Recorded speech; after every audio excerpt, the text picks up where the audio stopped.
Monsieur Van Guatsenoven, bonjour. On ne vous présente plus, vous êtes l'ancien bourgmestre d'Anderlecht, député régional au Parlement bruxellois et à la Fédération Wallonie-Bruxelles.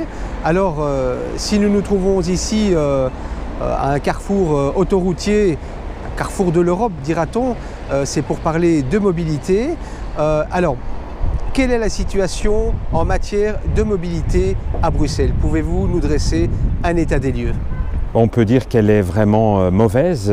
Ces 15 dernières années, les gouvernements de gauche, écolo, CDH-PS, Défi se sont contentés pour l'essentiel de pénaliser les automobilistes plutôt que de trouver des réponses structurelles à la mobilité. Malheureusement, Bruxelles est devenue l'une des villes les plus embouteillées d'Europe et voilà, l'infrastructure n'a manifestement pas suivi pour trouver et pour offrir des solutions de compensation aux citoyens.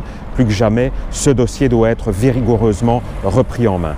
Alors aujourd'hui, on nous annonce enfin, dira-t-on, une extension du métro pour 2030. Qu'en pensez-vous? C'est absolument indispensable pour répondre aux besoins en termes de mobilité actuelle, mais aussi à l'extension de la population qui est attendue à Bruxelles. Cette extension du métro vers Schaerbeek et Evere est programmée pour 2030.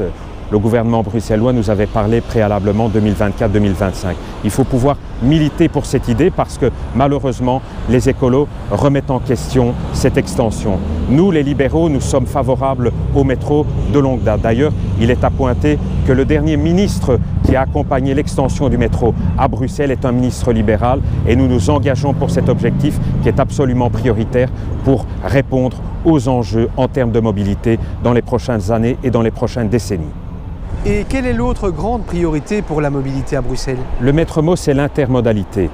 Chaque jour, 300 000 nafteurs entrent à Bruxelles avec leurs véhicules. Il est donc indispensable de leur permettre de stationner en dehors des limites de la frontière régionale. Pour cela, il faut développer le parking de dissuasion. Depuis belle-lurette, le gouvernement régional avait promis 10 000 places. Aujourd'hui, à peu près 2 000 sont programmées ou au stade de la réalisation. On voit dans une ville comme Amsterdam, qui a développé les parkings de dissuasion autour de la ville en interconnexion avec le métro, que cela fonctionne. Bruxelles mérite donc une mobilité apaisée et l'EMR est en capacité de lui fournir des réponses efficientes.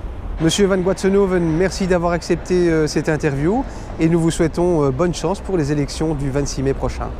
Merci.